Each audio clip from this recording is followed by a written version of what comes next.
Derek Kramer likes burnouts. I mean, Derek Kramer really likes burnouts. Backing him up. He says, that's it. You're going to go back and go to the penalty box for a little while. Just because they're so dang sexy and they're so cool. I was hooked from day one. Rick's taking a seat. I got all the time in the world, boys. Warren Johnson got your first win at this racetrack. The professor, did you take that young man to school? Did you plan on doing that? Well, it took so long I had to have a sip of Powerade first. Although did make his best run of the weekend with that 666. Jackie. Forrest is on his feet. Bitching, huh? Is this live? Close enough. Sorry, Hoffman, we got you. We sucked. Yeah, you can't even say we sucked. If you want that money, be double out. And if you want that trophy, take double out. And if you want to be a winner, be double out. And if you want to be a champ, take double out. Be double out, take double out. What's up, everybody? We are back at the BE00TAKE00 Show, episode number 50. For those keeping score at home, I am your co-host, the PJ North, and I'm back with potentially, maybe, the best foot breaker this side of the Mississippi. We all know yet. We might not know to this weekend, but he is Tyler Bohannon. Tebow, what's good, baby? Yeah, we going racing. I mean, fuck it. I'm just gonna go racing. Sounds good. That's all I got. I had this whole plan. I was going to start at Belrose. I was going to go here. I was going to go here. Yeah. And yesterday, I had a complete meltdown. I threw all that in the trash and unloaded my Chevy too. We're gonna do a little work tomorrow, and I'm going. I love it. Hey, sometimes your plans got to change, but if you are planning and you are with us tonight live on YouTube or Facebook, do not forget to hit that like button, hit that subscribe button. Do us a solid. Let us know where you're watching from, what your thoughts are on what we're talking about. I got the Facebook chat up on my phone. I've got the YouTube chat here live on our screen. If you're listening live on iTunes or Spotify next day or days after, please don't forget to leave us a review. Tell your friends. Follow us there. Those subscriber numbers help us out. We can't do much with the show until we hit a certain number of subscribers. It's a bunch of BS, but, you know, that's just how life works. So don't forget to do that. We do appreciate it. Yeah, man. We're doing it. Like I said, episode 50. We had the episodes at BG, but those don't really count, right? The post show that we did, those were kind of fun. So, yeah, 50 actual episodes. So first, can you believe we made it? No, I cannot believe we made it. I totally expected me to fly off the handle one time and Brian to shut this down. No, or you to fly off the handles and like somebody higher than Brian shut this down. Just imagine I show up to a race and they're like, "Sorry, sir, you can't come in." Any feedback from last week's episode? I didn't this week. It was quiet this week. Did you? Yeah, I got some positive feedback, man. People just checking it out. It was really cool that we had a NASCAR driver on. I thought it was very interesting. Stevens, great dude. I'm glad we got to chat with him. I did get to talk to a couple of people that liked that a lot, actually. Yeah, that's good. Yeah, it was cool. So I thought it was great, and we're going to continue on later on. We're going to be joined by Justin Kirk today, talk all about his career and 304 Motorsports Park. So we're excited about that. But all that to be said, like Tyler said, he's going to work on his Nova and he's going to go racing. Anything else new and exciting before we get into it? No, just that I flew off the handle and junked my entire year's plan. Sometimes it be like that, you know. Are we ever going to run comp? You're going to win the world, but yeah. Okay. Oh, yeah, we're going to run comp. I'm going to win the world and run comp, but I'm going to golf for it this weekend. Okay, got it. Yeah, man, that sounds – hey, I love a good plan. My plan, I've officially pretty much – I'm 99% now there. You're on the plan. You're on it. I have stayed – according to plan, on schedule. Yeah, man, it's cost me a small fortune, but we've really enjoyed it. I finished you guys can check out my episode on PJ North Racing on YouTube. If you guys haven't seen it yet, I finished the rebuild of the Chevelle. Sorry, I'm trying to pull this back up. I don't know why it's just being dumb. Very excited about it, man. It took a lot of time. It was 150 days or something crazy like that. But it was really awesome. I got to start the car. We got it scaled. A lot of people helping out. A lot of people like giving me feedback too, which has been great. Like different things that I didn't know because I kind of need some of that stuff, right? Obviously, as I'm trying to figure it out. But 150 days is rolling, son. Hey, man, to rewire it, to do basically everything short of, like, putting a cage in it, right? Like, I mean, I did everything else short of that. It is. That's still pretty good. I mean, it is, especially being the first time that you've done it. It was impressive, and I'm proud of you, buddy. Well, thank you for that. I do appreciate. I am much appreciated. I was enjoyable. Like I said, it was a lot of fun. It's a lot of hard work. Today, I got the oil pressure, gauge. I got a new one sent to me, and luckily it bolted right up. That's all I can ask. Finally, one thing comes in, bolts right up. So I got to fix the transmission. I don't have a cooler, so I got to loop those lines. That's the last thing, and then just torque the bolts down, just double check basically the stuff I had. I got another master cylinder. I'm going to test it. I have brakes, but I think in order to race it, I really need to put this other master cylinder on. But I'm going to try to test this weekend at Bowling Green and go from there. Are you more nervous? Are you a little nervous? Man, I just want to do a wheelie. I just want to do a wheelie. I know it starts. I know it starts. And I know it runs. I put it on the two-step. I put it on the trans brake. So I know that I have wired things correctly. See, I'm 100% sure every time that I stage a race car that I put together myself, it ain't gonna go. That is my worst fear for sure. But no, I'm excited about it, man. I think obviously Kenny and Terry helping me out, and Matt and everybody's like kept me in a straight line, right? Like nothing's super off base, so I think it should be okay. But yeah, we're super excited about it. The first time, do you remember that when my dad fell off the bank and broke his leg during COVID? Yeah. Or COVID. Yeah. So at the time that he fell, my Sunfire was bare. Oh, that's right. Okay. Yeah. And so he was laid up, and I had to make Gainesville. And I mean, I worked on race cars, but I never put one together by myself. Right. I had to wire it, plumb it. Me and Dylan in 3 months put this thing together. And I remember I went to Bowling Green to test it, and I was trembling on the trans brakes. I'm gonna hit the wall. Yeah. There's no way it's gonna work. And that was scary. Yeah, I'm excited. Like I said, a lot of people have helped, and a lot. There were things that I'm questioning throughout the whole process where I almost want to start a business where I help other racing businesses do better. I love Precision Performance. Guy's super awesome, right? He's a great dude. It's like him and his wife run this small business, and they're in Boise. They're great. But their schematic is top 5 worst shit of all time. Doesn't tell you anything of what you need. None of the pictures match. Just put the right picture. I'm begging all of you who upload pictures online, just upload the correct one. That's all I'm asking. So because I'm a visual learner, hey, you should wire EFI.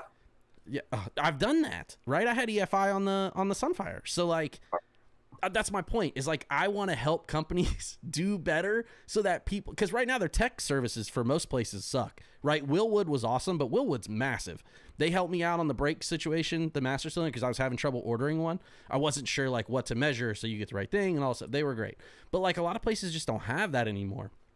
Right. Or they don't, or they're busy. They don't answer the phone. They don't have a lot of people, all that stuff. So I want to help these racing companies, because think of me as the guy who knows nothing, right? So literally knows nothing. Correct. Yeah, I know what you're saying. I am the guy you want to sell to, right? And so some of that stuff. So I was some of that stuff is super frustrating, but yeah, man. All in all, very happy with it all. I'm very excited. The last piece missing is a seat cover from Florida, and Kenny and Terry are picking that up this week. So okay, so yeah, they're picking that up. So very interesting. Like I said, just a lot of cool stuff. So excited about it. You guys, like I said, could check out the videos, PJ North Racing on YouTube. All right, let's get into it. First, some of the news. Actually, I guess the news thing could go down. I don't have any. Let me move on. Let me move on to the. What are we doing here, PJ? This is not my first rodeo. It might be. We're just going to talk briefly about it. We talked a little bit offline. IHRA just unhinged. Just unhinged. And as we talked about a little bit, I think it's kind of been beat a dead horse a little bit. People online, right, have opinions and all this stuff. I obviously have known Woody a long time, right? I believe in Woody's abilities.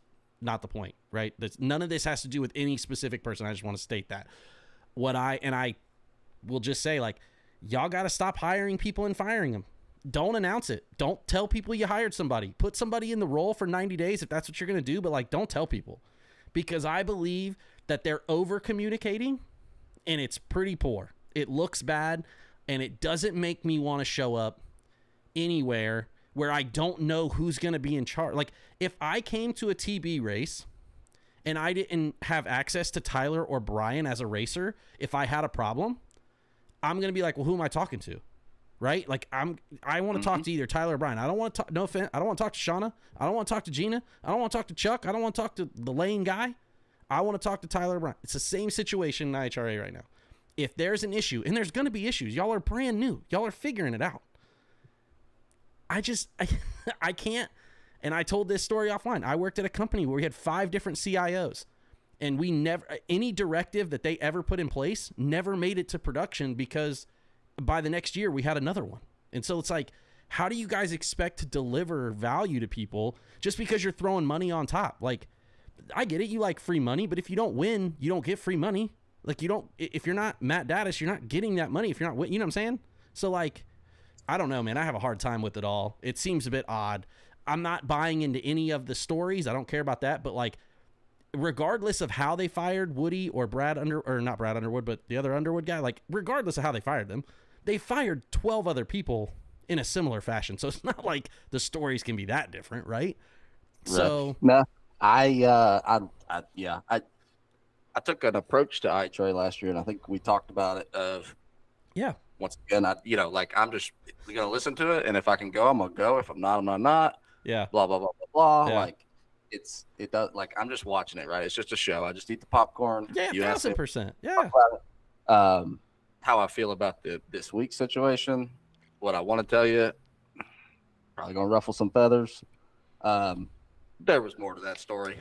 And again, that's what I'm saying. I'm sure there is 100%. There's definitely more to that story. That's whatever. But is there more to every story so far? That's my question. Yeah, maybe. Bro, you're talking about real talk. You're talking about 7. You're talking about 7 or 8 people in a span of 9 months who know how to run a racetrack. Like Josh Peak, knows how to run. Well, what are we talking about, right? Like, I don't Rich Schaefer. Like I loved Rich when he was the director. Like I understand what my point was. Is like what I see is people who are racing people. Sure. Not which like Woody's actually a really good. I'm sure he's probably more business guy than racing guy, right? Like I see a whole lot of racing guys that get replaced by yes man. Yeah. I think it's a corporate. My honest opinion, my theory. Here you go. It's a corporate outlook on it. They're positioning people to act the corporate way, and you're not going to get that out of Josh Peak. You're not going to get that out of Rich Schaefer. Sure. You're not going to get that out of like. Yeah, that's fair. I think there's a lot of racing people being moved around. Sure. And put in places where maybe they don't want full blown racing people. Yeah. Maybe that's wrong. I'm just telling you my thoughts on it. Yeah. And the fact that Alva this week went with Woody, I think there's more to that. Yeah, like I said, I think, and again, that was my point, right? It's like, regardless of Woody's situation or Underwood's, we don't know his either, but based on what I saw, like, again, I don't care about that part of it. My part is like, all right, now you really have to right the ship. And I love Doug. So, Doug, I hope you right the ship, my guy. Yeah. Like, this could be your time, brother. I hope you're the next Bill Bader, my guy. Well, I guess the deal is, if you can't convince them, then they're just going to replace you again. So, I'm sure it's a line walking thing. You got to. Yeah, the one thing, I'll just say this also, the one thing I'm not buying into is the data center like, I'm still not buying into the conspiracy theory bullshit. Like, I'm out on that. So, whatever, we'll see what happens. Here's to hoping, right? Because we're racing at 2 of their racetracks this year, so we'll see what happens. They ain't making them data centers until not yet, at least. That's right. But yeah, man. So IHRA, let us know in the comments what your guys' thoughts are. Obviously, I think I know a lot of people's. But from a business standpoint, not necessarily a personal standpoint, but like if you're in charge, if you're Daryl and you're spending this money, and what would be your approach? Because again, my approach, and I've said this, I'll just end it on this, is putting people in. I'm very good at what I do, which is helping people excel at their job, right? At my job, like my job is to help them so they're not deterred by other bullshit. Like that's what I do. And like, that would be my approach is like, hey man, these guys seemingly know, like I'm going to help direct them and I'm going to help do this, but like, maybe they're right. And like, unless I have a personal chip on my shoulder where I'm like, no, this dude's definitely wrong. Why did I hire this asshole? Outside of that, like I would find a way to make it work for a little while. Like, you know what I'm saying? Yeah. I mean, if I had his money, I would pick up all the crumbs that he throws. Has been thrown out the back door for the last 6 months. Yeah. And I would create a team that would probably take over all of them. I mean, that's just because I think he's had those business-minded racers. Yeah. And racing-minded business people. That's the way that I look at the people that he's had. Sure. And that's exactly what I want. Yeah. I mean, I want it to be all about racing. Yeah. Yes. How can we make a lot of money, but in racing? Like, that's what matters to me. If do I care about making money? Sure. Yeah. But what I care about is that we do it making racing bigger and better. Sure. And he's had those people. Now, yeah. I don't know. Maybe he just wants. Like I said, it seems like they're just moving completely out of the racing part of it. But. Yeah. Well, I will say this. Tommy Hedrick, he just commented on Facebook. Great point. He says sometimes new companies take time to find the right people. Hopefully that's it. Yeah, man. That's a great way to put it. And Brian, yeah, consider IHRA a startup at this point. There's a lot of volatility. Yeah, like I said, I think that's a great outlook. My only thought, like, people know, like, these are known people in the racing world. Yep. For sure. That, like, they're good. Yep. At what they're being hired to do. Yeah, we'll see. So that's a little scary. we'll just, hey, look, we're along for the ride. We're still gonna race. I'm not knocking it. My only thing was, I'm saddled stay up. out of the news.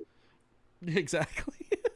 All right, moving along, man. Obviously, huge week. The Gator Nationals. My takeaways first before we get into some of the results. First thing I'm gonna say is Bob Fry on the mic. They should not fire everybody else. I like everybody else, but they should bring on Bob full time if he's allowed to come back out, because he was incredible. I loved it. Great job. And shout out to my guy Ray Thurston, because Ray actually posted, and I didn't know what was happening because they had been going back and forth. There was oil down, somebody wrecked, all this stuff, so I turned it off and whatever. Luckily, I happened to see him post that Bob Fry was on the mic, and I turned it back on, and I was like, hell yeah. And then they had Amato at night. I was like, sign me up. 70, They all the way back right now. 75th anniversary, man. They're all the way back. I didn't get to listen to anything. I didn't watch anything from the Gators. I don't even remember what I did last weekend, but it wasn't that. Started a bonfire with race car parts, I think. Coming soon. But no, I did hear Bob Fry was on the mic. That's pretty cool. He's like, but besides Leo, like, he's my childhood guy. I got to meet him on a national event. He was like walking through, shaking hands and stuff. Yeah. I was like in awe. Dude, he was amazing. He had great stories. It was awesome just to hear it on the background. They had a rain delay when he was in the booth, so they were talking, and him and Brian Loans and Jason Galvin. It was great. I really enjoyed it. So excited. That was really cool. I thought, like I said, Joe Amato in the booth was awesome. They did some match racing with Kenny Bernstein and Amato and some other folks with some Dodges. I thought that was cool. I think that they're just like, they're really going all out. Like, they are swinging for the fence with the 75th anniversary first race out. And I was like, hell yeah, it was cool. Sorry, that's a great question, Clint. Yes, Bob was only on NHRA TV. I will say that, obviously, NHRA TV, man, production, sometimes they just be struggling. They just can't get it together. I don't know. People were up in arms. Yeah, it's a big deal. I obviously, look, it is $170 a year, right, before tax, I think, or with tax. It was like 165 or some shit like that with tax. Yeah, man, it should be better for that, but I don't know what their budget is, so I don't know where they struggle. I'm not in their production truck. I could honestly maybe get like a vibe. There was also like stacked full of people. They may not have the infrastructure and networking yet. They may realize like, oh shit, we have underprepared for this now. Like, we're at this point, like, okay, maybe we've underprepared or something. Where they had I know it was actually, when they said sellout, I always am like, whatever. Then I saw the stands and I was like, okay, maybe they did sell it out. All right, I love it, because I'm used to wrestling where they just be making up numbers, right? They'd be like, oh, we got 68,000. I'm like, I don't think that place holds that many, but like, it seemed really good. So it was really cool. But yeah, obviously it was NHRA TV only.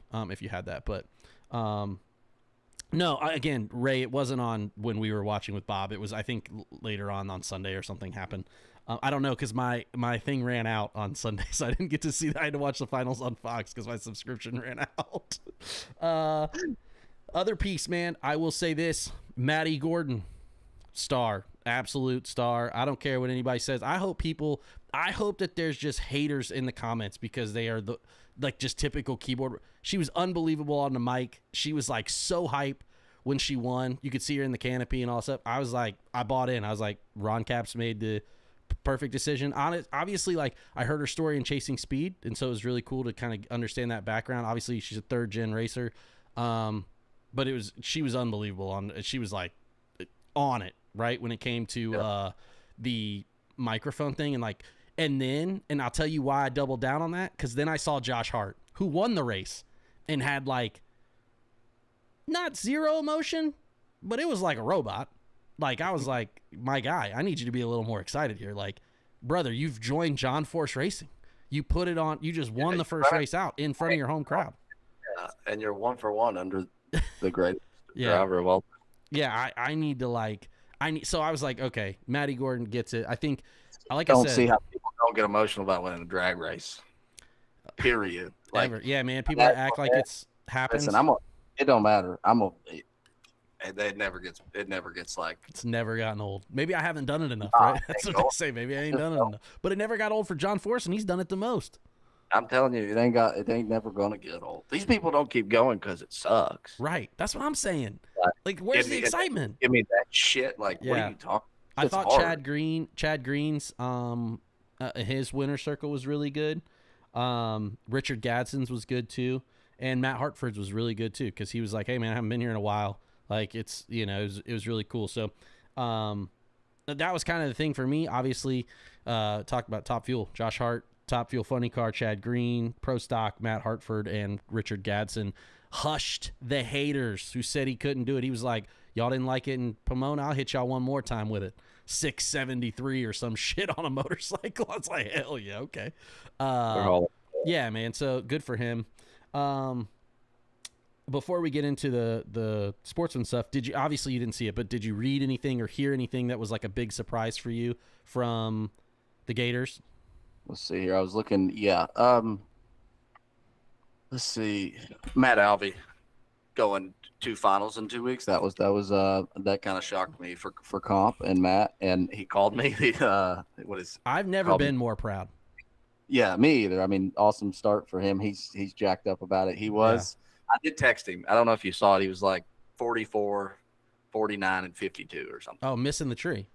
Yeah, and I texted him immediately after I saw the final round results, like a few hours later. I didn't even try to call him. I said, chip that thing up.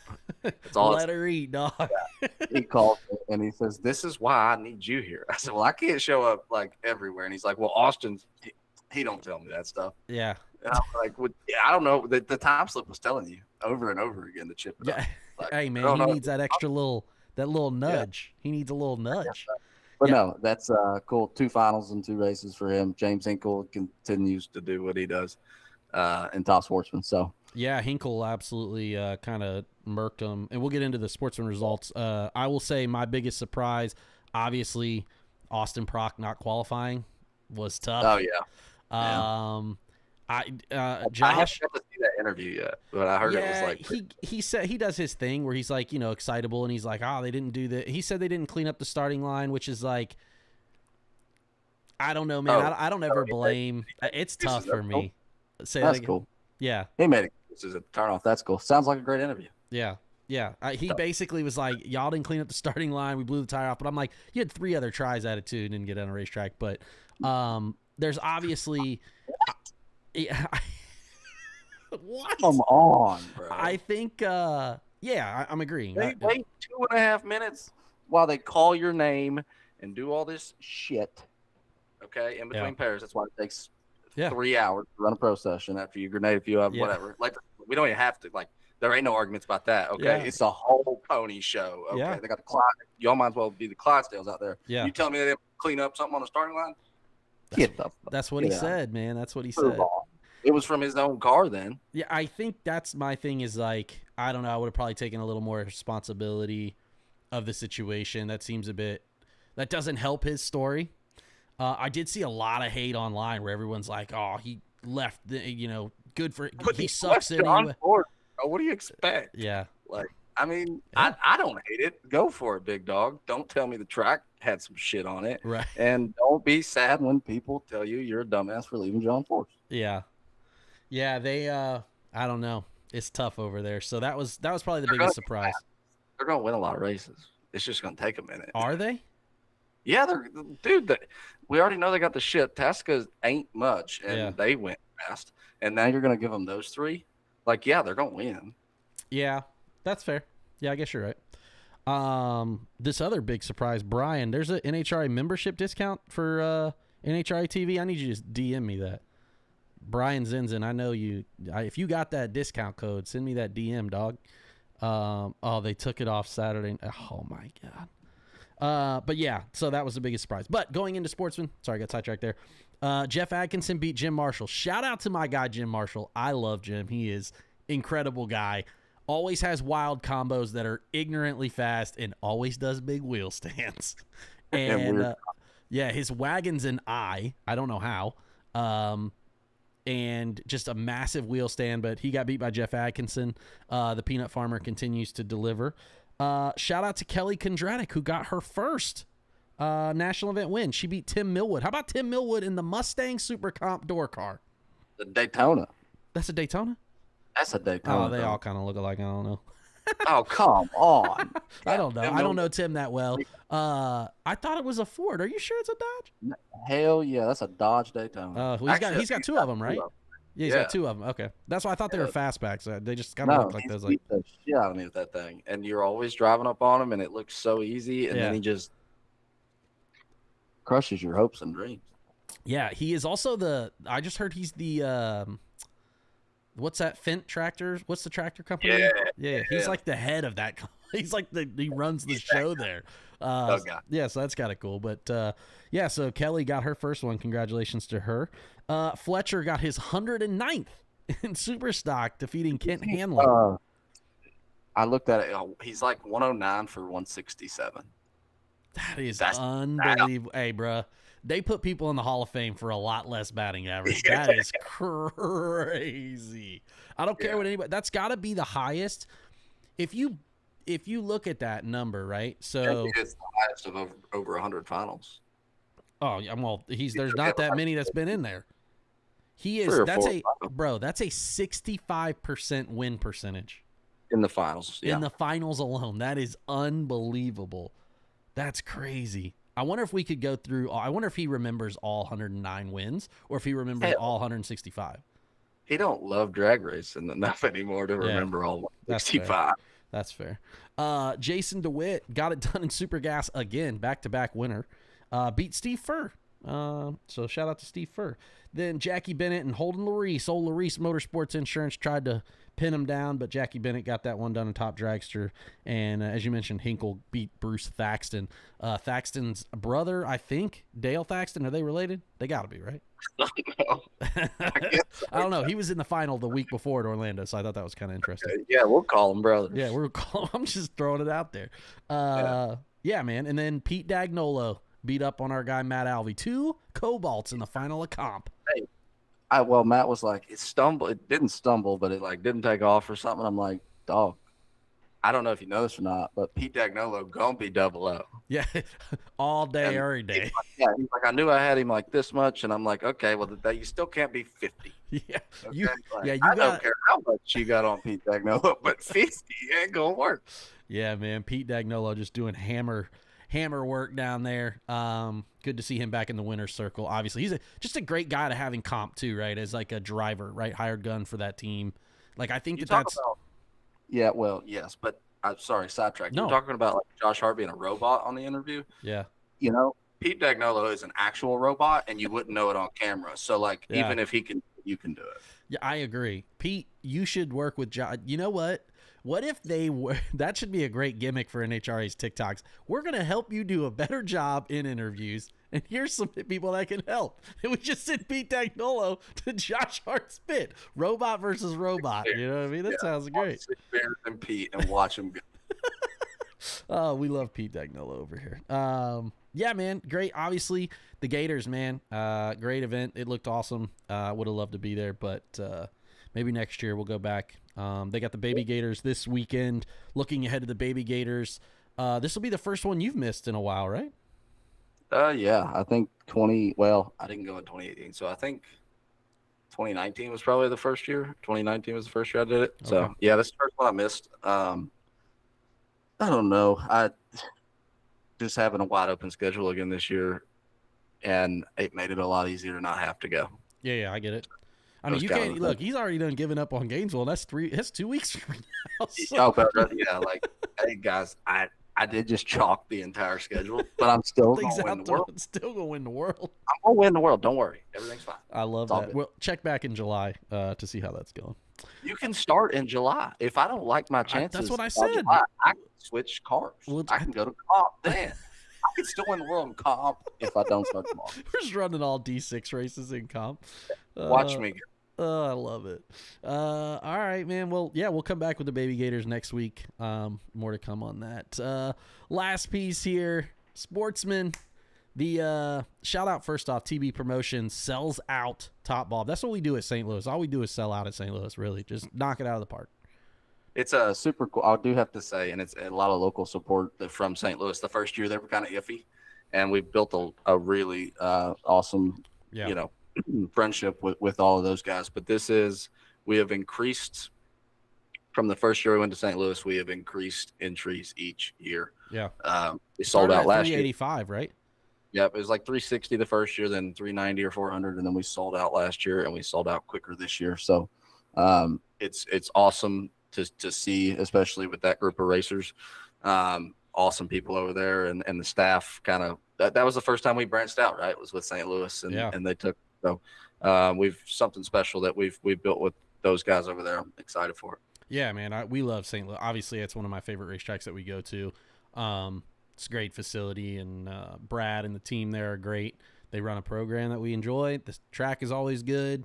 The layout's great. The bar helps. There's just a lot. You know what I mean? Just a lot of good shit. So the Twin 50s sold out first race, and then we got, I think in 2 weeks. I think tomorrow the flyer comes out for Columbus, and then 2 weeks pre-entry. Yes. So the pre-entry is March 26th.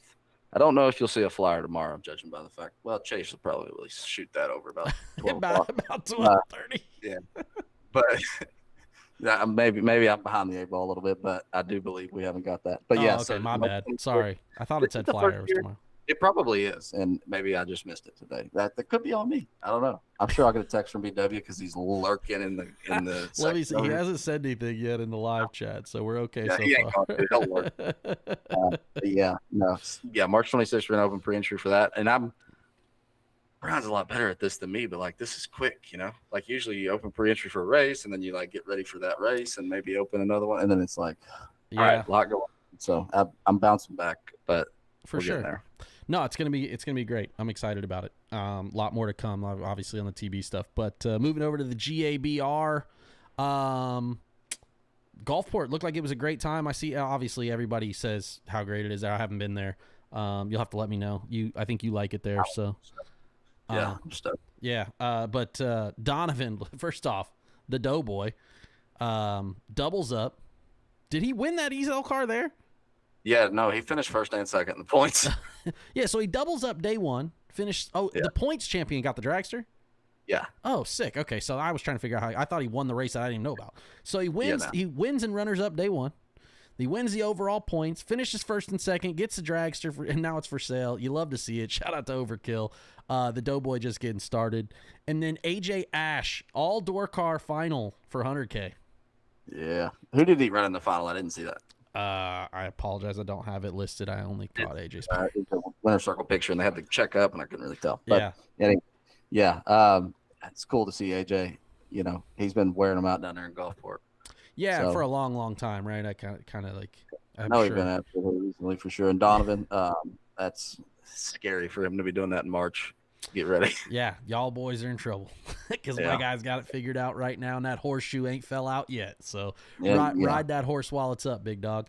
But yeah, it looked like a lot of fun. And those guys, and then they got the foot brake 150 this weekend. So, right, is that what it is? 150, the foot brake 150. Yeah, foot brake 150. Troy and Jay Clayton have called me and Josh Decker for the last 3 days, and told me that they called me a lot of names if I didn't go foot braking in Gulfport. So. Oh, so it just took a little pushing. Oh, I got it. Okay, a little friendly help.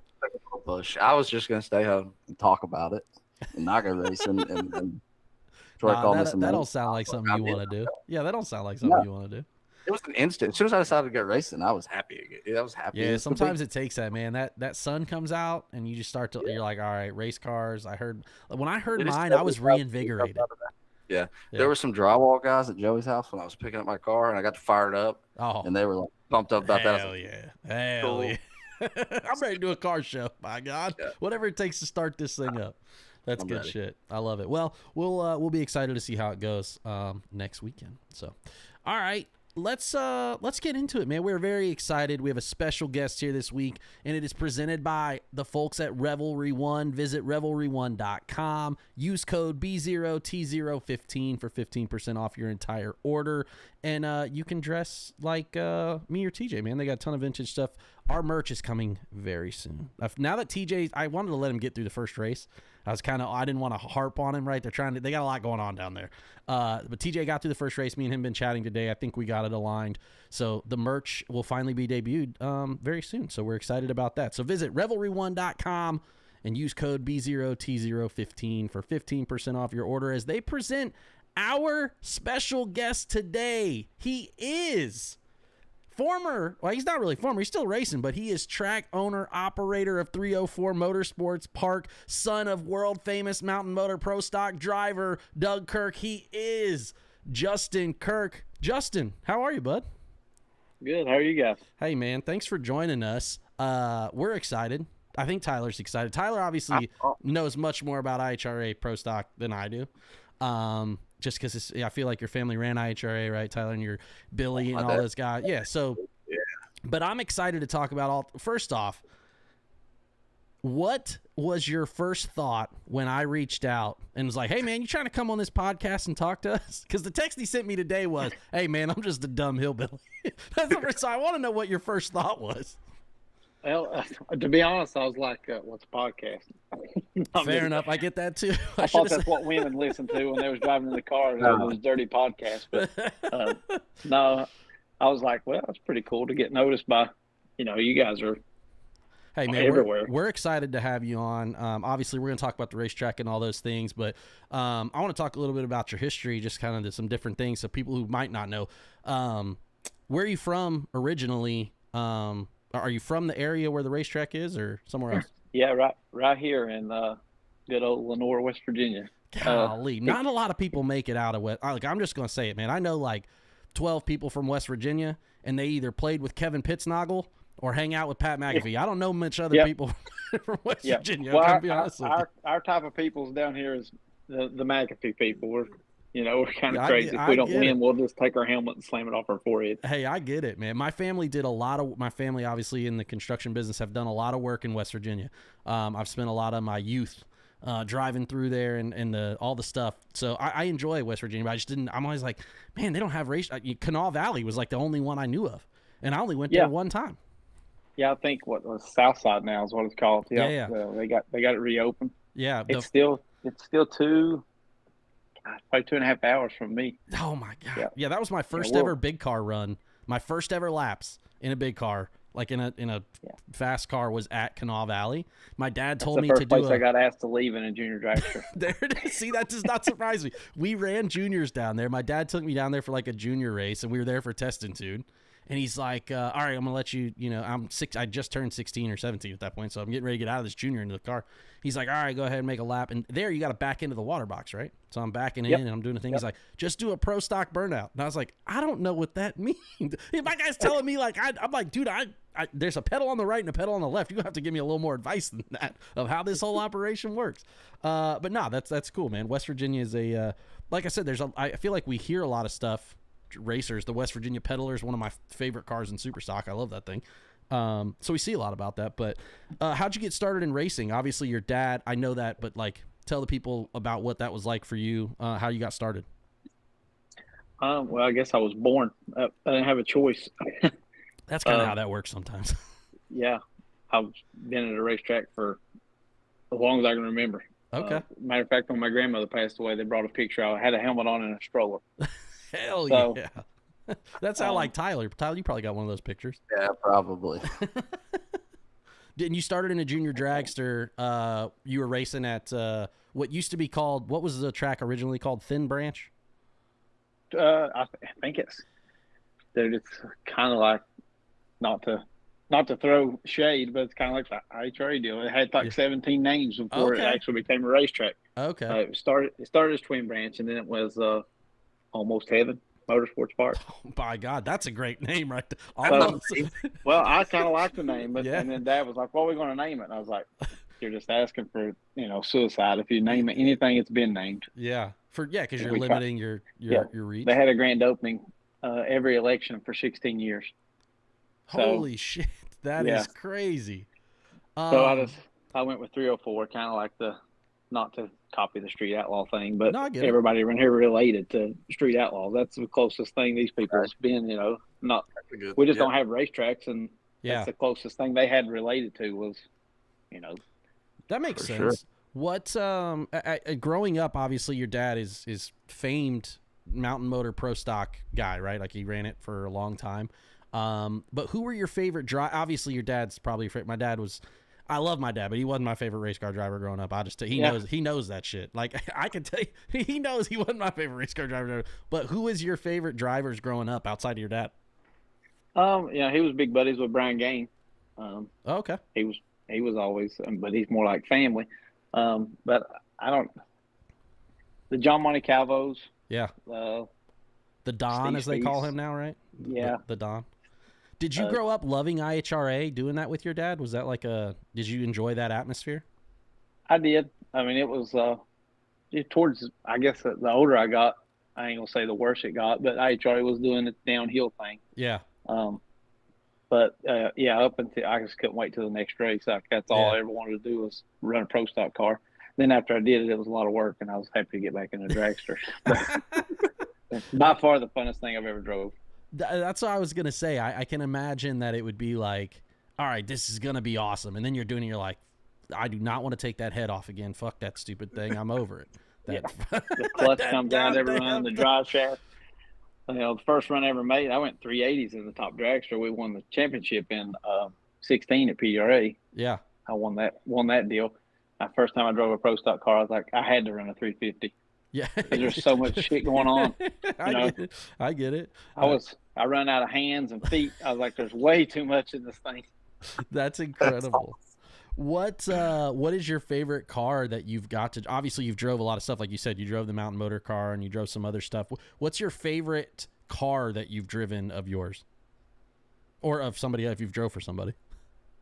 Yeah, I mean, probably the most fun I've had and driving was when I drove for Wes Buck's dad.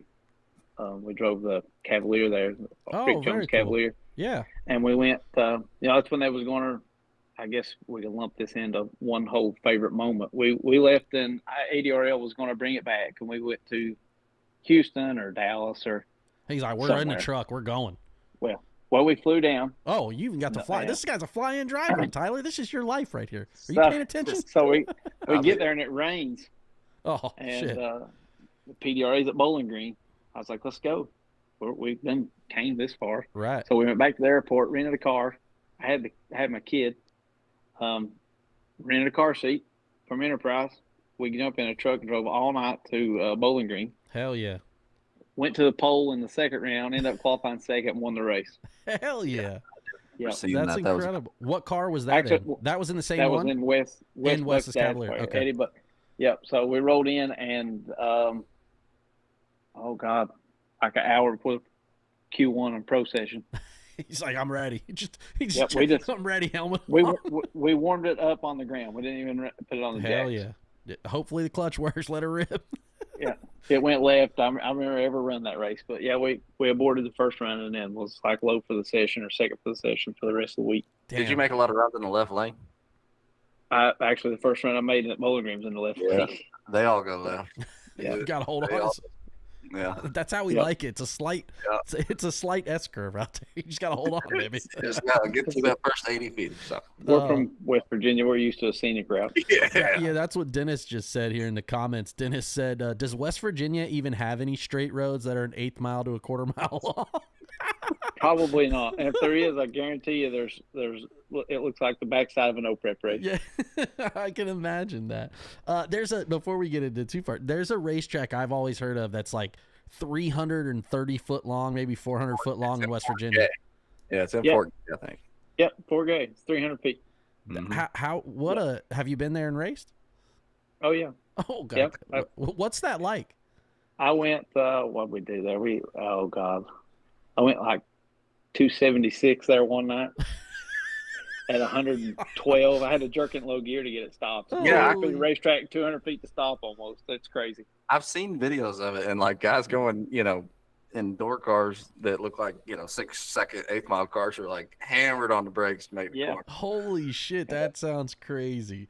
I won the race there that night. I was going 2.8. We took a bunch of timing out. We ran 280s all night in the dragster.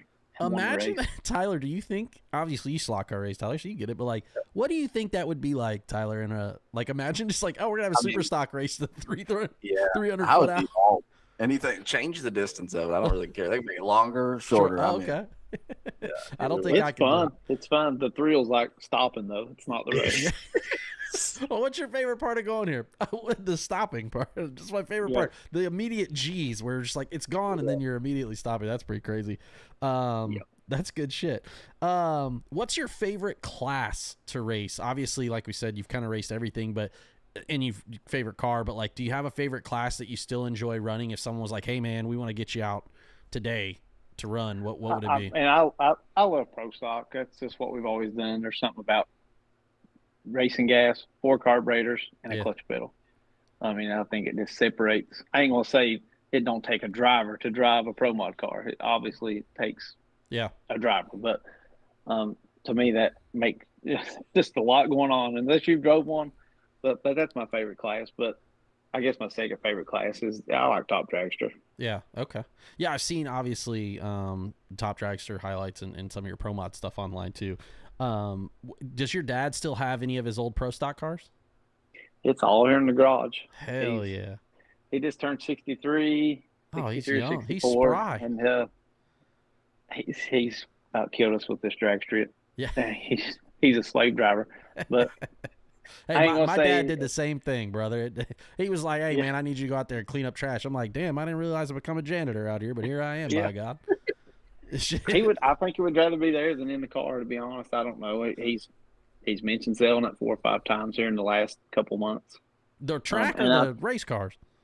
The race car. Oh, okay. I was like, God, car. Okay. He's wanting to build him a dragster or something he can play with up here, because we all take turns up here.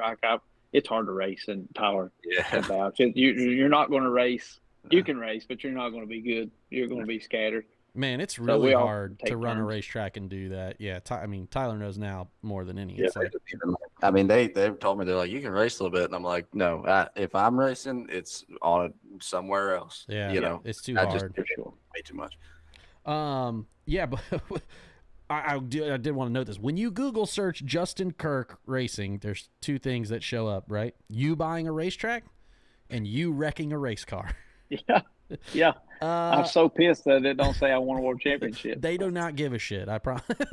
Google does not care. Google's like, no, this is what we want. I guess the 2 most exciting things. Yeah. So you've taken some wild rides. What's the wildest one of the wrecks that you've had? What's the wildest one? Well, I've only had that one, I guess. Okay. Well, only the major one was the pro mod one. Okay. The major one. Yeah. So, it was over before it started. Oh my, it was fast. Did it just like happen and you were like, oh my God? Yeah. Actually, I rolled a car and never scratched the roof. That's how fast it flipped over. Oh my golly, that sounds unbearable. Like, did it impact you getting out of the car and like getting back? And did it impact you at all, or do you just like it happened so fast? You're like, honestly, it's just a blink in my memory. Oh, it happened fast, like real fast, and they was there. And I'll never forget it. The guy that runs the staging lanes for PR, he's gonna kill me for not remembering his name. Man, if Tyler were here right now, he'd tell us. I can't remember his name either.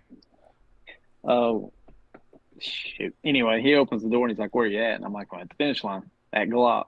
And he keeps asking me questions. Yeah. And I was like, "Dude, if you ask me one more question, I'm going to get a divorce because my phone is ringing in my pocket. You got to let me out of this car to call her." And sure enough, my blood pressure was like 180 over 140. It was something stupid. Yeah. I'm sure, because you're just like, holy shit, what just transpired, right? Yeah, I did. I remember I tried to short shift, and it was like turning on a second kit. It just spun around. Holy shit. Tyler, obviously, what's your wildest ride? You've had just a few wild ones, but obviously definitely. Columbus was like slow motion for you, though, right? Did you feel Oh, that? yeah. slow as shit. I couldn't wait for it to end. I mean, because I caught it. I didn't feel it move initially. Yeah. But then when I was looking over and when I looked back up, I was coming at him. Yeah. I was like, oh shit. And it just felt like it took forever to hit the wall. And then it hit the wall. When it turned around, it went upside down, and it took forever to stop. And then I didn't know how to get out of a car upside down. Never done that before. So I just sat there and waited on him to come get me. Yeah, luckily Justin's flipped back over and he was like, all right, I can get out of this thing. I do remember he talks about him like asking you a bunch of questions. I can remember them like doing all that in the ambulance. And I was 16, so I had my mom with me because I wasn't even like to make my own decisions. And they were, I finally talked them into letting me out of the ambulance.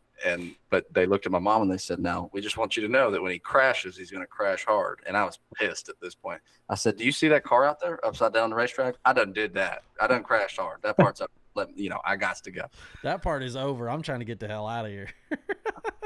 That is. Can you still hear me good? Yeah, you're good. No, look, I'll say this: Apple AirPods are absolute hot garbage. I've been through like 3 sets now. I just traded a seat cover for a set. And they work great when they're working, and then sometimes they just be disconnecting. They just be having a mind of its own. Like, I don't even work now. Like, sick, bro. That's why I had to do this with this. You have. I know, right? You know what I'm saying? I came in and asked my wife, I said, "Do we have AirPods or do we have anything?" She said, "Why?" Why? What do you need it for, hillbilly? Yeah, exactly. That's good shit. Well, let's talk a little bit about 304, man. First off, what made y'all decide to buy a racetrack? Dude, I have no idea. I guess they got to a point, it was a politics thing here forever. Sure. And they finally got enough heat from everyone to just sell it. They finally decided they could, they got everything turned loose where it used to be a coal mine and, all those permits, and you know how that goes. But sure. They put it up for a public auction, and my dad came in. He's like, "Let's bid on it." I'm like, "Are you serious?" Damn, we're done. Like, we run pro stock. Let's do some other dumb shit. He said, I said, "Here's the number. If you're putting my name on it, here's my number. If you go any higher, don't put my name on the bid." And he put my name on the bid, and about a week they called and said, "You're proud owners of it." I was like, "Shit, we bid too high." Yeah, we bid too much. I'll say this: when my dad bought a racetrack, I knew why. Right? He has MS, and he could no longer race. Right? And he wanted to give back to the sport that had given us so much. Right? Obviously, business and race cars and all these things that it's done. And he wanted to give back to a place that I grew up at, that he loved. All those things. And for us, it was like, you do all these things with this thought in your mind of like, I'm doing all this for these people, right? Like in theory, I'm doing all this for these people. They better get it. That's my first, I hope that they understand. They better fucking get it.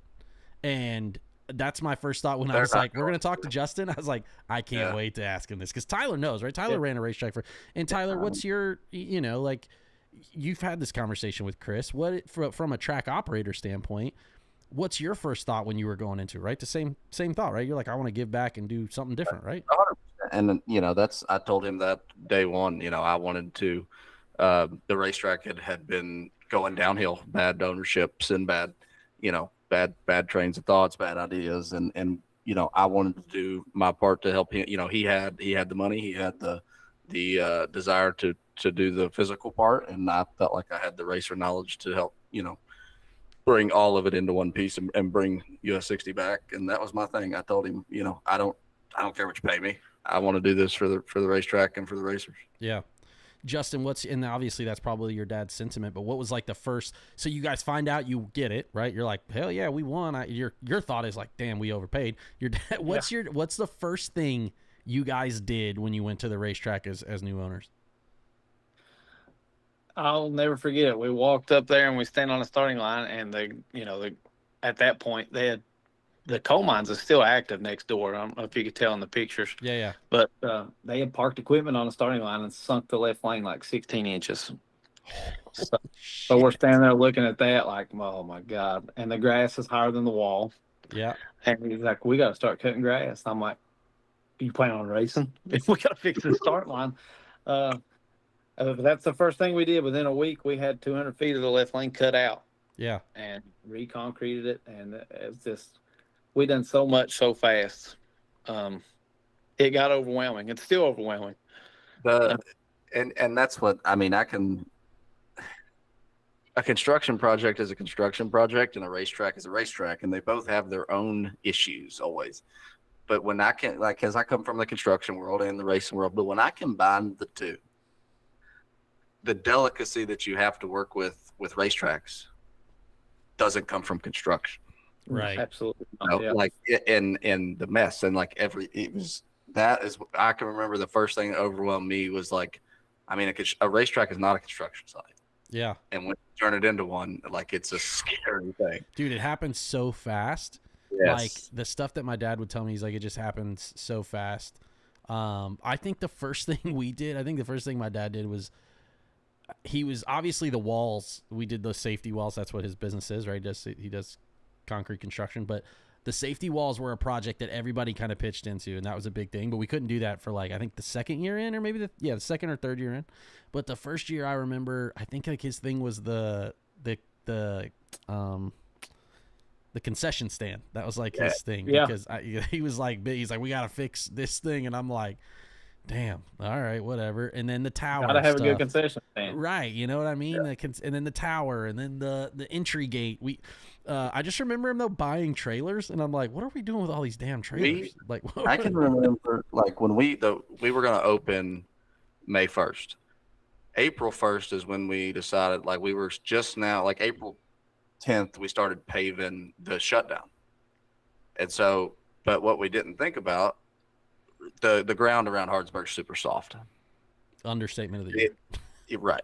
The amount of trucks, dump trucks, triaxle dump trucks coming in with asphalt, every piece of asphalt from the turnoff to the entrance is gone. And when I say gone, I mean, we were like 2 weeks into it, it was gone. And we were bringing for every dump truck with asphalt, there was 2 dump trucks coming with rock, so that they could just keep a road to keep these trucks moving. And like eventually they couldn't even get there past the ET shack, because I mean the road was pumping 12 inches and hitting and I'm like, we're racing in 3 weeks, dude. Like, what? What are we doing? Yeah. I'm sure that same thought probably crossed your mind, Justin, when you guys, obviously you've worked with partners, and have you had a good experience with the updates that you're doing with the partners around town or around the area that you've brought in? Yeah, all that's been great. We worked with some really good people. Southeast Grinding finally came in and done their deal last year right before a Halloween race. Oh, cool. But it's a massive undertaking. It's a massive undertaking, and I was kind of thinking when Tyler was talking there, we bought this in like July of 24 or something, and 25 rolls around, and then we're almost through summer, and I'm like, we got to start racing. I don't give a shit if it's just street cars. We got to get people in the gate. Yeah. We can't keep spending our own money. We got to get some other money coming in. And once we started, it was kind of like, that was like kicking the door open. I mean, it finally made, I guess, all of us realize you can work on it and race at the same time. You can, and that's what I learned too. But it's almost better, because like the more we did, the harder it was to manage getting racers back in there. You know. Yeah. Well, the good thing is if you race while you're doing it, you don't make such a mess. Like, you realize if we can't get this cleaned up by the weekend, we can't race. So you don't do 660 feet of projects. Yes, you do like the starting line, and then you move to the next project, and so that's good. It kind of helped us. If we'd have done that back and started at the start of 25, probably would have helped a lot. But do you have I'm going to show this really quick. Justin's going to be off the screen, but I don't know if y'all know, but I don't know that there's a better view. We've talked about going to Yellowstone, right? We talked about that one in Montana. We really want to go there. I don't know that there's a better view than this one right here. This is the racetrack in West Virginia. I mean, is that that's got to be a selling point for you, right, Justin? I think that at some point, like, hey, this is what you're getting, right? Like, not only do we have a great track and we get to race for money and all, but like, look at this. Like, damn, you want to talk about camping? I might be able to. My wife always tells us we're parking lot camping. I'm like, damn, this might be worth parking lot camping for. Yeah, it's pretty cool. Like, I've never been to a racetrack where you stage and you just look off the end. And you're like, where do I end up if something goes wrong here? Yeah. You know? Well, I don't know if I was. Yeah. That's maybe not my pitch, but I love that Yeah. enthusiasm of it. So I always set up before we're done. I'm going to have a sign at the end of the racetrack, like when you go. You know, we've got like 200 feet of sand trap. I don't think that would ever happen, but I just thought it'd be cool to put a roadrunner sign at the end of the sand trap. That's a great idea. I love that. What's you guys So are you- doing? Oh, sorry. Go ahead. No, I was just gonna say that made me think of it. How long overall are you from like water box to turn off? Water box to turn off. I can do the math backwards. We got a little over 1,600 feet of stopping room, and then we've got 900 feet of concrete. So we're about 2,800 feet. Okay. Pretty good there. What's the when we bought it? If we had it to do over, we could have backed the starting line up another 100 feet. Oh, okay. Because we got a pretty good jag from the burnout box to the starting line. Like, it's hard to make a dragster do a burnout across the starting line. So when we first start our bracket races, I move the water up, try to help the situation. Did hey, what's the fastest lap you guys have had so far? So we ground the track. This is a pretty cool story. They come in and the weather turns to crap and it gets cold and they're grinding. And we're trying to wash. You know, it makes a mess. Yeah. Oh yeah. and Sunday rolls around and the head goes down on the machine. So they get a head in, whatever. Sunday or Monday, the weather forecast shows rain. So I'm like, well, if we can get it to rain for a day, it may help get the track washed. So Tuesday, we're spraying the track. It's blue ball cold. I mean, it's ridiculously cold. Yeah. Wednesday, I'm sweating bullets. It's 40 degrees. There's not one drop of rubber. And I guaranteed, I think, 2 7s and a $5,000 or something. The following weekend at this point. Yeah, you couldn't have drove, as we say in West Virginia, you couldn't have drove a 10-penny nail in my ass with a sledgehammer. And I don't know. I mean, it was all on our side. I put rosin down. We just go to Dragon. And Friday they show up, and the first 2 or 3 cars don't go nowhere. And I'm like, this is not good. Yeah. And a blower, it's a dragster with a baby blower on it, turns the corner and goes 436. Oh, shit. Okay. Hell yeah. So the next one's, I mean, then it kind of broke loose. Everybody started turning the corner. But that same blower car went 436 7 times to win Friday night. It was 32 degrees. 32 degrees. He dialed 436, and I was like, not happening. He's 003, Deb 1. Throw out 4 total, baby blower to the front. Yeah, but no, we ended up that weekend, 429 was the fastest thing we've had so far. That's cool, man. But granted, I mean, the track was rough when we bought it. Yeah, well, I'm sure. Like I said, looks like you guys have done a shit ton of work to just get it to a feasible. I probably wouldn't have came to if I'm an outsider. Yeah. You know, hey, you ground it, you're fresh. I'm going to wait till next year. Yeah. But we had great work. We had 180 cars show up. I had a lot of that because when we first poured the 8th mile, it was rough. I didn't expect it, right? Like, I mean, it's brand new concrete. I didn't even expect. We drug it for 4 days, like you're saying. I mean, or 3 days, night and day, and but like they're like it's rough, and I'm seeing it on their graphs. I went back and I looked at their graphs. I'm like, holy shit! And you know, going through the whole grinding phase. But I can remember that that's something too. Like you get going racing, and you don't really like. In your case, you might have known it was a little rough, but like. It always kind of wakes your, you know, you see it on a bigger scale when you let people in, and that's a weird feeling too. Yeah, I was like, you know, is it really that rough? Is it really that rough? So my dragster runs like 430s, and not here. I mean, we're in the middle of, you know, baby Denver, Colorado up there on the mountain. 12,000 starting feet before you get to the DA.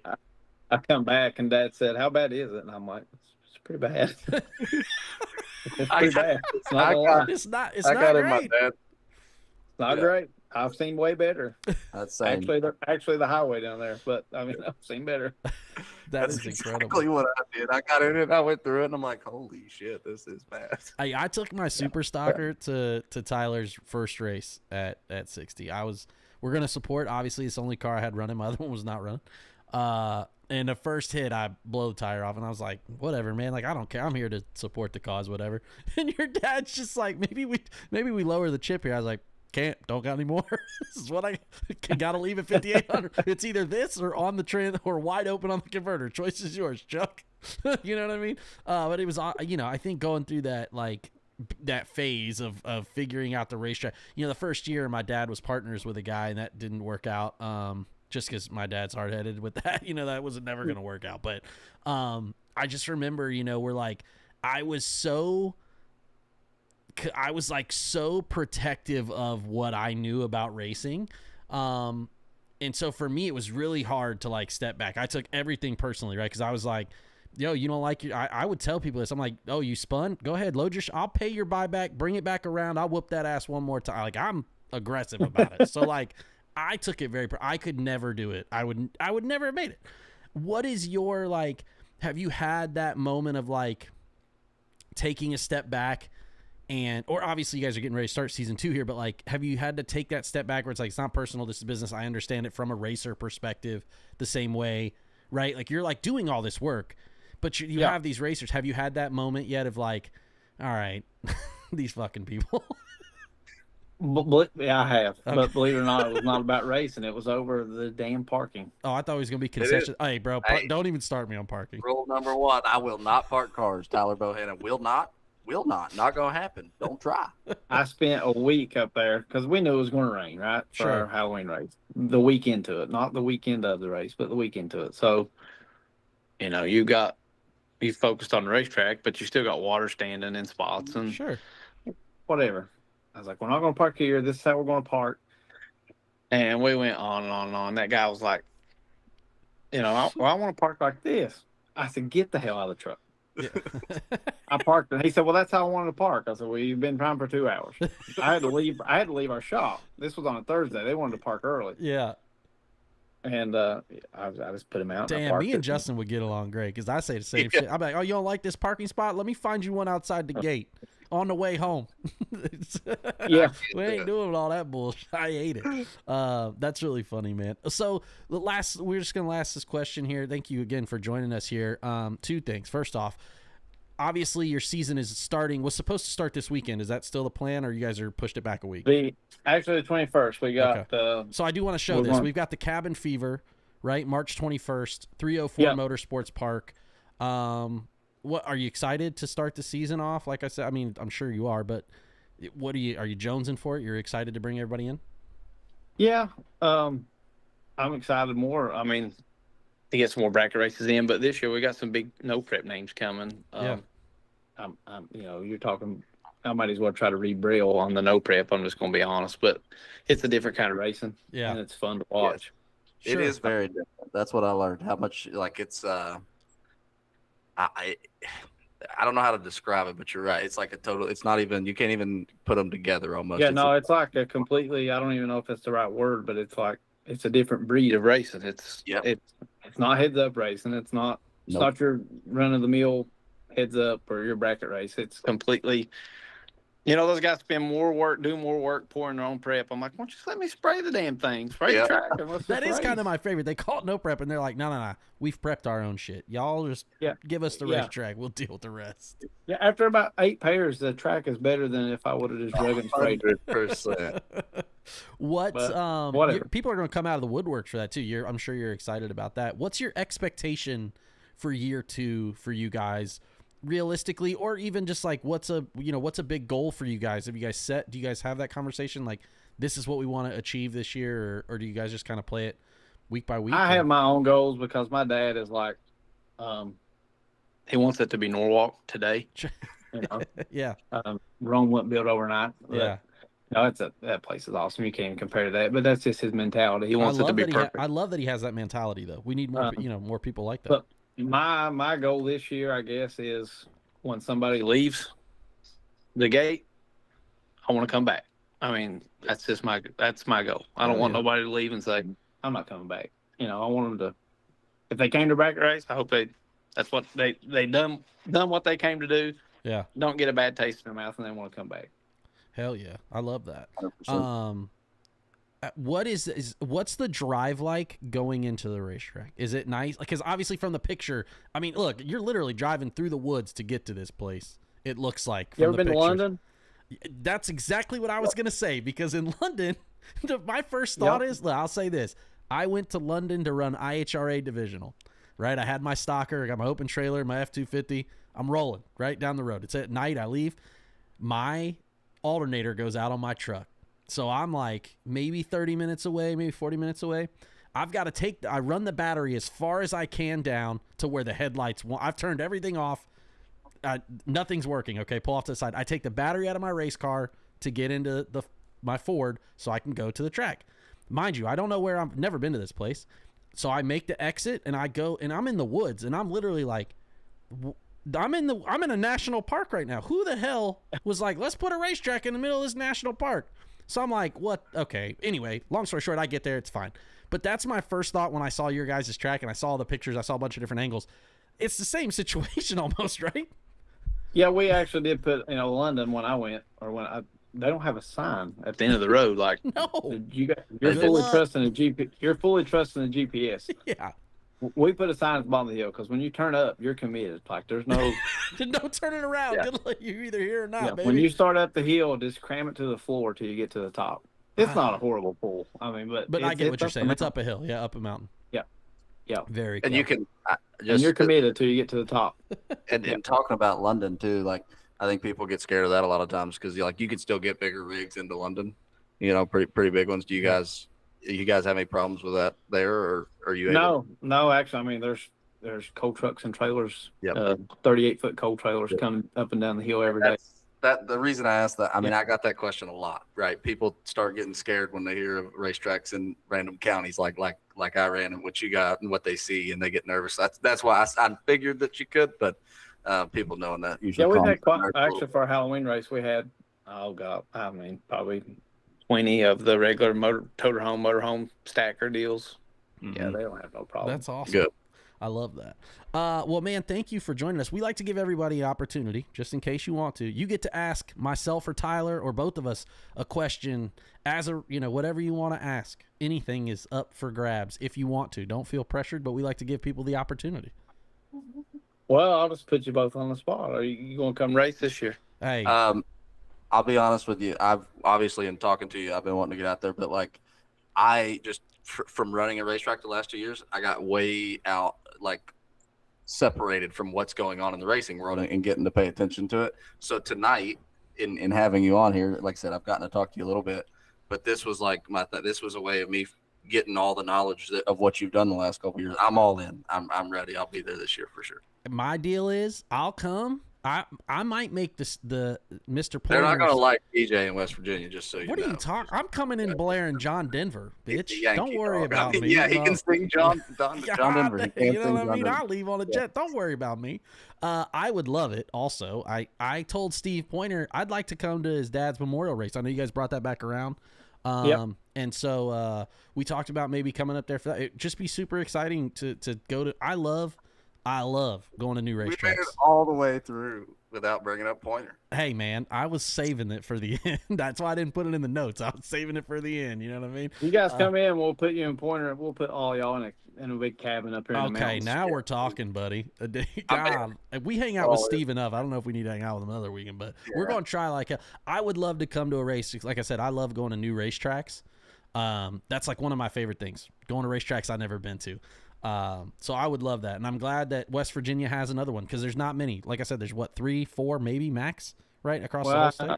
I guess there's 2 and then 3, counting the 4K, the 300-foot track. Yeah, I'm counting there's 2 sanctioned. I didn't want to count the 300-foot track, but I did. I counted it as so 3 racetracks. We got what we got. I love you guys. I will say though, like I mean, as somebody you come from a racing family and just knowing what I know about racetracks and the inner workings is having racers involved or running it goes a long way. And super awesome to see somebody not only bringing the racetrack back, but doing it in a part of the country that is hard. I mean, you know that for sure. So excited for you, excited to check it out. Yeah, glad you had 180 at the Halloween. I hope next couple weeks go really good for you. And we hope if you guys are in that area, in that general vicinity of Lenoir, to check out 304 Motorsports Park. You guys are on Facebook, obviously. Follow 304 Motorsports Park on Facebook for all the updated details. They got schedules, payouts, all those things that people ask questions about all the time. But Justin, thank you so much for joining us, man. We're super happy to have you on and chat a little bit about your past and about your future over there at the racetrack, man. Yeah, I hope you guys make it out. I'm actually is Columbus on the schedule for sure? Yes. For you all guys? Yep. I told Pointer I was coming, and he thought we wasn't going there, maybe not going there. Last weekend in May is the Columbus race. Last weekend in May. Okay. So we hope to see you guys there. I think I actually built my schedule. I don't have that paper handy, but I had a thing at the top. It had Pointer's dates, and I had TV dates. I built my schedule around. Perfect. So we would love to have you. We would love to have you, man. Well, thank you again for joining us. Thanks, everybody, for watching along, listening to the show. This is the BE00TAKE00 Show, episode number 50. We made it through, Tyler. Anything I missed? Anything you want to add? I don't know. I can't. I'm just too excited to get racing this week. My guy's got my guy all the way back. I'm going racing. I can't wait to get the live. I'm just gonna get a live feed from Tyler all weekend long. It's just gonna be me and him on FaceTime, just live feed. I'm gonna get smoked all weekend by guys who actually break, and it's gonna be awesome. I can't wait to see it. Thank you guys again for joining us, man. Don't forget to hit that like and subscribe button. We appreciate it. We will see you all next week here on